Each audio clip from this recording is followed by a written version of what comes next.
Thank you for staying tuned. I continue this conversation ahead of our Democracy Day, and Dr. Emeka Okengu is my guest. He's an international business and project development consultant. Thank you so much, Doc. It's good to have you join us to continue this conversation. Thank you so much, Tolu. It's always a pleasure and honor to be your guest. All right, I think we should take it up from where Prof stopped and, take a look at another dimension. I remember we read, some we saw, the groundnut pyramid, all of the export value of Nigeria, cocoa, and how that was adding value to our economy before the oil boom. Take us a step back and also tell us about what happened before this oil boom that we now forgot about our agri sector, and now we are trying to tap back into the non-oil space. Not only agriculture, even the solid mineral space. How are we, faring with all of this compared to where we used to be? Okay, it's a good place to start. It's important for us to note that in those beautiful big days of the groundnut pyramids, unfortunately, as sad as this might sound, it wasn't a Nigerian project. Okay? Those raw materials were being produced for external markets. And the people that wanted it, built the back-end program that supported, those volumes that they were getting. Now, for whatever you have mentioned, all of them, ran through what they call valorization. And what does valorization mean? Get them seaworthy. From the cocoa to the groundnut pyramids to the palm, everything you had mentioned or you can think about that happened in our glorious day of agriculture, to timber, to rubber, were just all valorized, made seaworthy, for the markets that they were intended for. Now, this is a sad reality. But the sadder part of our story is that in trying to, return to basics, when those people eventually didn't want those things that they were getting from us, they had also, taken away our capacity, for food security as a nation, because all our prime lands had been taken over to plant these plantations of these products, which were all mainly cash crops that you have listed. Okay? Now, what wasn't it for us was, the import substitution model that we also adopted as a national policy way back in those days. Well, did it make us rich as a country? Yes, it did. Did it end foreign exchange for us? Yes, it did. But did you find it convenient to start blaming the oil boom, which is just one side of the story? Yes, the dependence of oil that now created the dust disease was an issue. But there were deeper and greater issues when we now got to nationhood. I'll be taking 1 hour to try to drill it down for you, because we got into nationhood now operating the same infrastructure that made us, food insecure as a nation, that made us export-oriented. And what do I mean by this infrastructure? From our warehouses to our farm gate pickings to our sea to our rail lines to our transport systems, we're all driving towards, this export drive. And we never made any conscious efforts to redraw, that program as a nation. First and foremost, look at the lands that had been planted with cocoa, with rubber, with whatever other cash crops that was in vogue, with tobacco. Now, most of those lands are still lying there fallow, listed as forest areas. Okay, but they had not been consciously, returned into good use so that we can be able to now secure food production. That is by the past, if you may. I don't know if you asked me to talk about the future. I need to wait for you to reframe the question. Yes, go ahead. We're looking at where we are headed, because I asked Prof, and I also like you to react to the same question. It's like we are not lacking policies, to be instituted, but drilling it down and following it up to the latter has been a bit of a challenge. I don't know how that comes to you. Yes, it comes to me. That's why I try to tell you that what we need to first and foremost do is to be able to redo and rethink, our national production strategies. Okay, if we are still using, remember that I mentioned to you that what we just started building was to build on what you call market infrastructure. Okay, that just basically had, infrastructure that were running from wherever point of raw materials production into the sea. Now, you didn't have a lot of these midstream industries that could now start creating that local value, okay, that will now get your raw materials to now become, products, okay, even if they were now, not value processed to the end of it. Everybody talks about Africa growing cocoa in the largest quantities globally and not being able to produce a chocolate bar. Now, when you talk about this, you start looking at countries like Ivory Coast, countries like Ghana. But I would like to see that chocolate production in a factory in Nigeria that's also using our own cocoa. We don't have any. Everybody talks about people who are doing vegetable oils and are getting a lot of these things, from India and Pakistan and Asia generally, where a lot of these groundnuts are being exported as groundnuts. Now, these are supposed to be, oil seeds. Now, I also do not see, that integrated production program that ties farms to seeds and ties seeds to processing and then processing into oil. So there has to be a more conscious effort for me. I think we started a match, okay, of what we can call a national productivity program that ties both the back end and the front end. Yeah, but I think it's work in progress.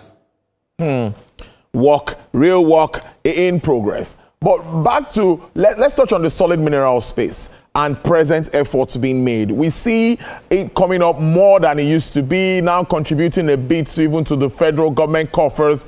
And we see even investors wanting to come into to explore that sector because we've stayed so much with, of course, oil and gas and all. What more can we do to have a more conducive environment for investors to explore that space and we can generate revenue? Particularly at this time, we're talking about revenue generation for government. Well, like agriculture, to remember that solid minerals at one time was also contributing up to about 12.5% of our GDP in real time. Also note that at one time, Nigeria was the biggest producer and exporter of tin ore. We were equally, I think, the second or third largest producers of columbite, to the extent that the country, had established one of the biggest, I think it's still the biggest smelter in Black Africa, in Jos. Now, the solid minerals, because of activities of the solid minerals way back in those days, you had the mines owning power plants. The IPP in Jos, 40 years after, they were owned by the mines in the first place for emphasis. And 40 years after the mines closed down, they are still supplying power to almost all the parts of Jos and a larger part of Nasarawa and Bauchi. Now, this was to the extent that we ran solid minerals, helped. But there was a demand. And that demand was that you don't do solid minerals on paper. You do solid minerals on data. Okay? And that data are of three kinds. Now, you have your reconnaissance data. You have, of course, your drilling data, maybe your pitting, trenching data, and then you start doing what they call depth probing. It is at that level of depth probing that you now begin to now declare or define what they call in situ values. Now, we haven't done much of that, but kudos must be given. The present minister has done exceedingly well. He's at least the policies he's put into place will now start attracting investment interest. But in the solid mineral sector, there's a world of difference between investment interest and then taking an investment decision. Okay, the investment decisions are clearly driven, by several factors. One, like I told you, will be your in-situ value. Okay, 2 will be security. Okay, 3 will be infrastructure. All right, so if we are able to secure these things, then you can be certain that we will have more, than just this interest our investors coming into our space. Recognizing that we probably have one of the biggest or largest deposits of bitumen in the world. I don't even think that we have taken up to 1 million tons of it out. I don't even think we've done 100,000 tons of bitumen. Remember that we had defined 3 billion metric tons of coal, against which the colonial administration had built the Port Harcourt seaport. In fact, the only major infrastructure that was built in the Port Harcourt seaport was the coal washery. and he was supposed to be handling coal.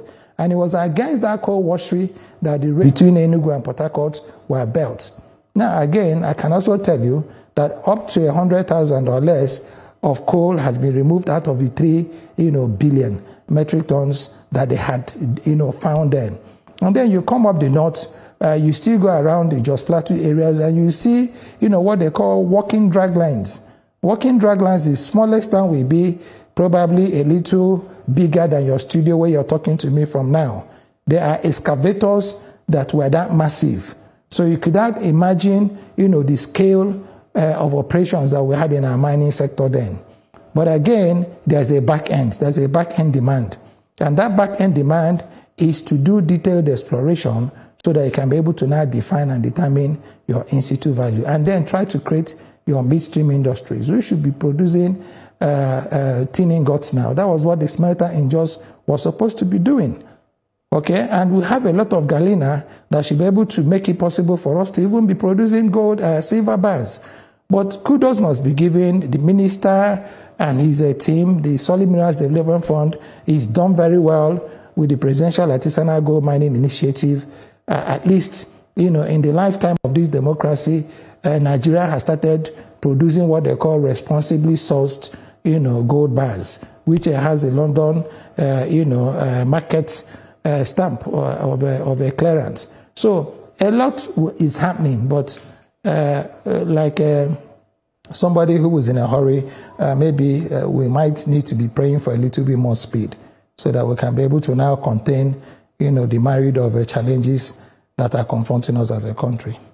Indeed, those challenges are worrisome. But before we wrap this segment up, I'd like to get also your reactions to the likes of World Bank and IMF that has continued to commend Nigerian government, staying the course of this policies instituted by President Bola Tinubu. How would you also react to that? Because I know that you have this, you've worked with them and you understand reports from them. They keep commending these reforms and saying we should follow it through. What do you make of that? Yes, the reforms are needed, okay? It's like, to put it simply, there is no reform that doesn't come with demands, and there's no demands that doesn't come with consequences. And most of the times, some of them might be a little bit, painful. Okay, but if you follow it through, like we're following through now, each time people say to me, oh, you're a proponent of removal of subsidy, see what is impacted. And I say, no, you've also not seen that the removal of subsidy has led to a lot of cars being converted to CNG. In fact, I probably say to you, and I say to you, pick a camera and go to anywhere you have any CNG pump.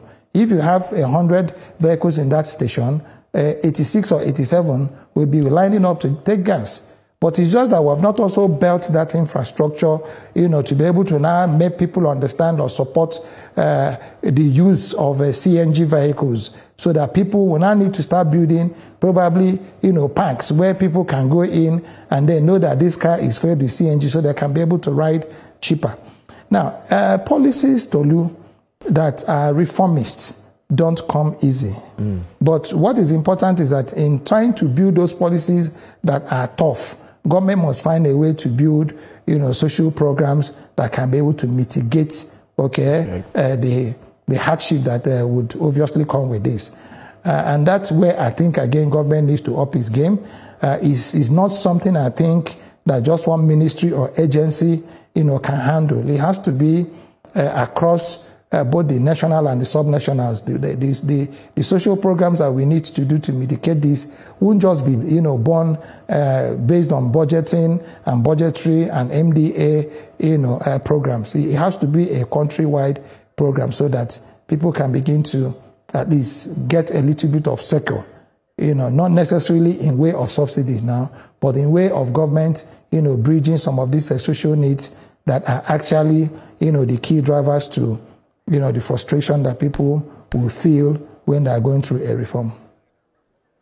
Dr. Emeka Okengo, I must thank you so much. Always interesting having this chat with you, and thank you for always sparing your time to join us. International business and project development consultant.